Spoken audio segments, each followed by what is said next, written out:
I spoke with Henry Wright earlier today, did a show with him. United lost last night, but forget rivals bantering us. You're always going to get that.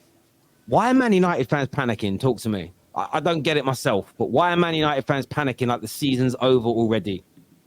I think that's just football fans, to be fair. Like, football fans like to complain and moan, and lots of people like to use pre-season as a barometer when, in my opinion, pre-season doesn't really mean anything. So, yeah, just chill out, guys. It's fine. Honestly, it doesn't really matter. Like, pre-season's just a bonus, really. If someone plays well, it's nice because they played well. If they haven't played well, it's like, oh, well, it's only pre-season, so it doesn't really matter. So, yeah, I wouldn't out until sort of like the start of the season, and then if like players are not really embedding, and that's when it's cause for alarm. I think the simple answer is just football fans, particularly online, are very reactionary and like to moan and cry. Actually, I respectfully disagree with you. Preseason How dare you? doesn't mean a lot if you have an established team like Liverpool before the quad season. They kind of didn't change anything, so it didn't matter for them how they lose or what happened in the preseason, as long as the coach is getting his ideas across. But for a team that is hiring new players, getting new players, fans and coaches use the preseason actually to assess players. There is no other way. There is no other way to assess a player other than playing a competitive game in a preseason game. If a player isn't playing well in a preseason, there is no other way that the coach can say, oh yeah, you're going to start that first game of the season and you're going to be all right. Because it's a new club, new system, and we're seeing Chelsea being happy that Nkunku and the other guys that came in, Cassidy, someone they haven't seen a lot, Jackson as well, they're happy that they are playing the football that they think Pochettino wants. And for Man United, Mason Mount is showing glimpses, but people are saying, you're new to the club, you're new to Ten Hag, we should expect more from you. This is how I assess preseason. The result out of the window. It doesn't matter if you lose 4-3, 4-2, something. But if the new player is coming in or a new system, you want to see some signs of how these players are going to get embedded in the system or how the team is playing. That's how I see it. But can't you look at games in isolation? Because they beat Arsenal, if I'm correct, in the game beforehand. They've obviously gone against Dortmund and lost. To go and like throw your arms up for a preseason game, I think losing preseason as a whole, and that's including obviously the training sessions, that's including the games. I think coaches will look at that and then judge players for the beginning of the season, for the beginning of a competitive game. But using one game, even coming from a Liverpool fan, kind of throw your arms out and act like, do you know what I mean? Like the signings are garbage. We need to get rid of this player and that player and stuff. I think you need to just pump the brakes a bit because you never know what's really going on. You don't know if there's certain tactics that are being tried out. You don't know if there's small little tinkerings in the game that are just being tested out for the season and might never be ever kind of seen again in a competitive competitive games. I wouldn't be worried if I was a United fan. I don't think I'd be worried off the back of the games that they've had. Like, yeah, they've lost 3 in a row, but I think what you've got to take more from it is kind of the energy and the tempo the team are playing at. So, like, last preseason, when Arsenal played against Chelsea, Chelsea looked really slow and disinterested and stuff. And I think that's really, like, that's bad because that means you're going into the season and the players aren't up for it. I think with United, they're just trying a lot of things. They've got new players, there's tactical tweaks, but the players are, like, committed to it. And so I wouldn't be worried at all if I was United. They look good against Arsenal, so...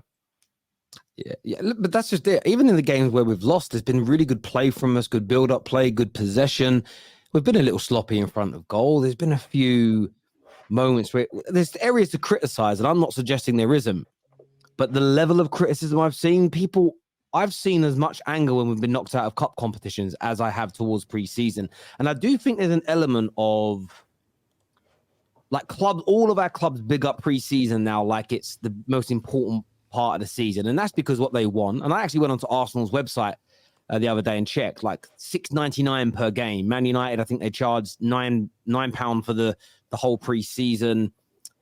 It costs people money, right? So if they don't big it up and make it sound important, people won't tune in.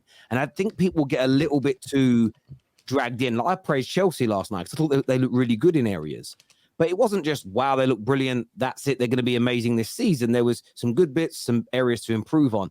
But I think you can't take a win too seriously, generally speaking. And I also don't think you can take a defeat as though it's going to dictate what's going to happen. Last season, Man United, of their 4 preseason games on tour, won 3, drew 1, and then we lost our opening 2 games of the season, and we got battered in both of them. So I just don't get the panic, really. It's a little strange to me. And then I saw today, this is how now it's getting mental. Like, preseason is crazy. Gabby Abonglahor crying on the radio that it's wrong for Onana to shout at Maguire, to give him instructions, to scream and run around the box. Have I missed that? Is this a new thing that's now cancelled? Is players shouting at each other? Is this, or am I too old-fashioned and shouting at clouds here, boys? What's going on? It's a pick and choose, bro. Pick and choose. Let me go ahead, Don. Go ahead, Don. At times, I look at him and I listen to the things he says, and it's astonishing that this guy was an ex-pro, and I actually rated him at Villa as well. Some of the takes he comes with at times, it's like he's never played football before. You know what I'm saying? Onana wasn't wrong for what he did, right? Maguire was he made the wrong decision to play to Eriksen in that position where Eriksen had like 3-4 bodies around him. Do you know what I'm trying to say? So for me, I don't see anything wrong with that. Do you know what I mean? It's part of the game. You're gonna shout at your teammates if they do something wrong. But at the same time, you have to teach them. I don't see anything wrong with what Onana did. And Maguire, it's not the first time he's done it either. So someone has to teach him. And the only way, if you can only do that by shouting at him, so be it. Do you know what I mean? Because Maguire just keeps doing the same old basic mistakes, you know? So I don't see a problem with what Onana did, to be honest with you. Do you know what the problem with Agbonlahor is? That he picks and chooses. So he only chose to see that. He didn't see when Onana spoke to Bruno. He didn't see when Onana still yelled at Lindelof for making the wrong passes and the wrong choices, the wrong angles.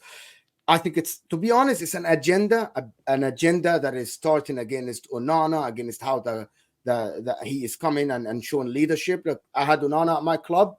He's a leader from the first game he played. He started telling players where to be because he knows football and he has a certain way of playing. And there is a reason why Man United bought Onana, right?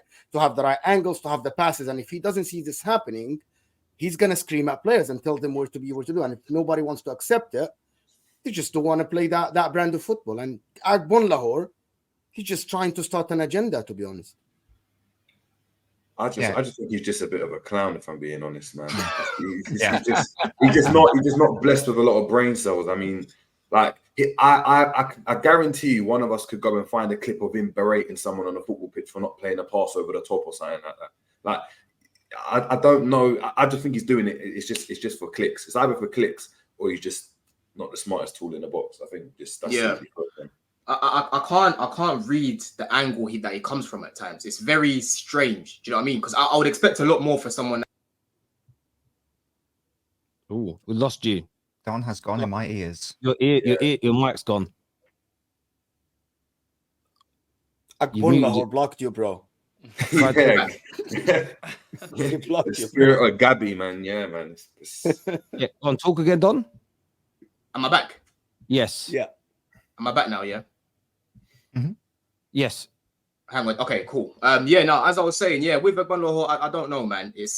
I don't know whether it's for clicks. It just doesn't make sense to me. It doesn't make sense to me because there was nothing wrong with what Onana did, in all honesty, because you don't expect a player who's been playing at the highest level for quite a while now, Maguire, to be making such a basic mistake. Do you know what I mean? Why would you play to Eriksen under that much pressure? You've gone again. Hang on a second. Unmute yourself for a second. StreamYard's doing some weird. If you can unmute yourself for me because it's muted your end. Let me just check these settings again. Yeah, I don't have KJ. I don't have KJ's touching anything. I'm only saying that because let me come back in. Let me. The settings on everybody's. Yeah, he's not cool because the settings on everybody's mics keeps changing, and I've got it set up so it should work. But I keep checking everybody's, and they're all keep getting changed by StreamYard. Yeah, try jumping out and jumping back in, bro. Yeah. 2 seconds. But yeah, look, I listen. I concur completely. I listened to what he said, and he said he's got no problem with it as long as over the course of the season he does it to other players and doesn't just target Maguire. Well, wait for him to only target Maguire 2, 3, 4 times and then complain. The fact that he hasn't played one competitive game for us yet, and you're already criticizing him, it doesn't even make sense. It just feels like, I think you're right, Mo. There is an agenda already set up. By the way, some Man United fans are perpetuating this and lying. Oh, I thought that he was going to make one of our goals two of our goals we conceded last night came from players giving the ball away. and they're a Man United fans, and I thought that Onana was going to make us play out better from the back. Yes, from his point of view, he'll make better balls. That's not going to make Aaron Wan-Bissaka better on. Like, no one stated that Aaron Wan-Bissaka becomes a better football player because we sign Onana. I can see an agenda starting. Every goal we concede, anytime we try and play out from the back and it doesn't work, they're going to come for this guy. 110% they're going to, and it's a little sad to see. I've honestly, maybe I'm again reading this wrong, but it's the first time I've seen individual over analysis and scrutiny on players during preseason. I've never before in my 37 years seen this type of scrutiny of players during preseason. It's very strange to me. Very strange. You know what? So forget Agbon Lahore. I want to talk about Onana. I should be salty, right? But I'm going to try to be objective as much as I can. What I saw from Onana in the 90 minutes he played, the way he plays the passes, the way he doesn't crumble under pressure, the way he's so composed is something that Man United hasn't seen in like 10 years, 12 years. And the way he directs players where to be, I think this is going to do two things. Number one, is going to help some Man United players develop, but also at the same time, it's going to expose some Man United players in terms of their first touch, where they stand on the pitch, how they read the game. And I'm already, and I don't have an agenda and I don't have anything. Varane in the first game, he had to be better. And when he played with Onana, his angles were wrong. And Onana was trying to direct him. That will require a lot of practice. But to be honest, if we want to talk about the positives that Onana did, yesterday, I watched the game. I stayed until 4 a.m. to watch the game. And the guy was just impressive. The way he fizzes passes between the line, I was like, I want this. We sold him for peanuts. And this is what Man United are going to get. Someone who is literally an extra player on the pitch. Yeah, it's crazy. Someone here in the comments says, Terry, it's the truth. Why didn't he shout at AWB, Martinez or Shaw for their mistake? Simple answer. He knows it's PR and will make him look good. I think people are over-analyzing just a player shouting. Can I tell you something that people don't know? I'm sorry. So let me tell the people that you don't know. Our captain at Inter, the second one is Lautaro Martinez. And last year, Onana played the ball to Lautaro Martinez in space. And Lautaro Martinez, instead of putting it under control, he tried to hit it. And he charged out from his 18, yelling at Lautaro. And after the game, he was asked, he said, that was the plan. That is part of our practice. And if any player doesn't do what is told, I'm going to take initiative and talk to them and yell at them. He did that before. And Lautaro Martinez, has been at Inter for 5 years. And Onana was first year. As a goalkeeper, we've been told always the guy behind you sees the pitch better. And if you play ball, you know that. And he has all the right. You're the goalkeeper. I'm sorry. You're the goalkeeper. You have the right to tell the player where to be. So he did it before at Inter, once or twice. It's nothing new. So people are saying that he's trying to make PR for himself. He did it before. Yeah. I look at it. I'm not over analyzing it. Like, I didn't watch the game, so I wasn't going to stay up to 4 a.m. to watch it, right? But I kind of looked at it as Onana being frustrated and he couldn't believe how basic that mistake was. That's how I kind of read it, from how annoyed he looked. Do you know what I mean? Because I played at a decent level, and again, just from his reaction, it kind of looked like that. Do you know what I mean? It kind of looked like, what are you doing, kind of thing. Like, are you actually being serious? That's how I kind of read it, just from his reaction, in all honesty. I agree.